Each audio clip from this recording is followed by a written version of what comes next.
The Book of Jonah is a short but profound prophetic narrative that tells the story of a reluctant prophet and a merciful God. Unlike most prophetic books, Jonah contains very little prophecy in the form of sermons or oracles. Instead, it presents a dramatic story that explores obedience, repentance, divine compassion, and the tension between human justice and God's mercy. The book opens with God commanding Jonah, a prophet from Israel, to go to the great city of Nineveh, the capital of the Assyrian Empire, notorious for its violence and cruelty, and warn it of impending judgment because of its wickedness. Rather than obey, Jonah flees in the opposite direction, boarding a ship bound for Tarshish, far from Nineveh and, he hopes, far from God's call. As Jonah sails away, the Lord sends a violent storm upon the sea, threatening to break the ship apart.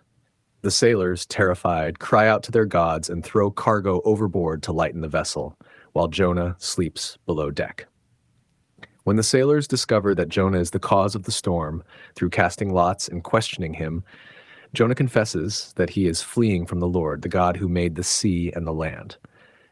Acknowledging his guilt, Jonah tells the sailors to throw him into the sea so that they may be saved.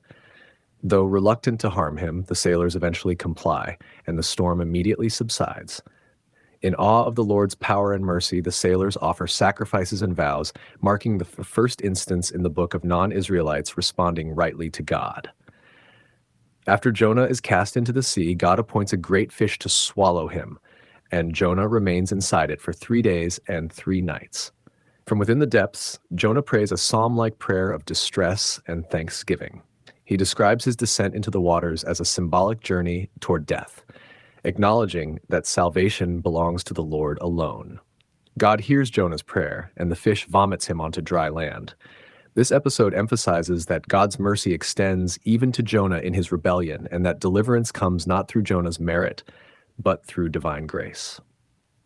God then speaks to Jonah a second time, repeating the original command to go to Nineveh. This time, Jonah obeys. Upon entering the vast city, he proclaims a brief and stark message. Yet 40 days, and Nineveh shall be overthrown. Surprisingly, the people of Nineveh respond immediately and wholeheartedly. From the greatest to the least, they believe God, declare a fast, and clothe themselves in sackcloth as a sign of repentance. Even the king rises from his throne, humbles himself, and decrees that both humans and animals should fast and cry out to God, turning from violence and evil. This sweeping repentance demonstrates the power of genuine humility and the possibility of moral transformation, even for a city known for great wickedness. Seeing Nineveh's repentance, God relents from the disaster he had announced and spares the city. This act of mercy deeply displeases Jonah. Instead of rejoicing, Jonah becomes angry and resentful, revealing the true conflict of the book. Jonah admits that he fled initially because he knew God to be gracious, compassionate, slow to anger, and abounding in steadfast love. Jonah would rather see Nineveh destroyed than forgiven, exposing his narrow sense of justice and his inability to accept mercy for his enemies. In despair, Jonah asks God to take his life, believing that divine mercy toward Nineveh undermines his understanding of fairness and righteousness. In the final chapter, Jonah leaves the city and sits outside it, hoping to see what will become of Nineveh. God provides a plant to grow rapidly and give Jonah shade, relieving his discomfort, and Jonah is pleased. But the next day, God appoints a worm to destroy the plant, and Jonah is again overwhelmed by anger and despair. God then confronts Jonah, pointing out that Jonah grieves over a plant he did not create, and that lasted only a day, while God cares deeply for Nineveh, a great city with more than 120,000 people who do not know right from wrong, as well as many animals.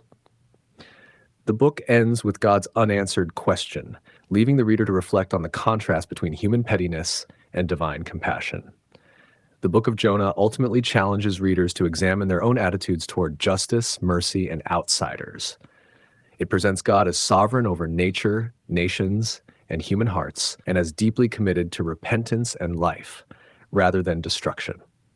Jonah's story exposes the danger of religious pride and the temptation to limit compassion to those we believe deserve it.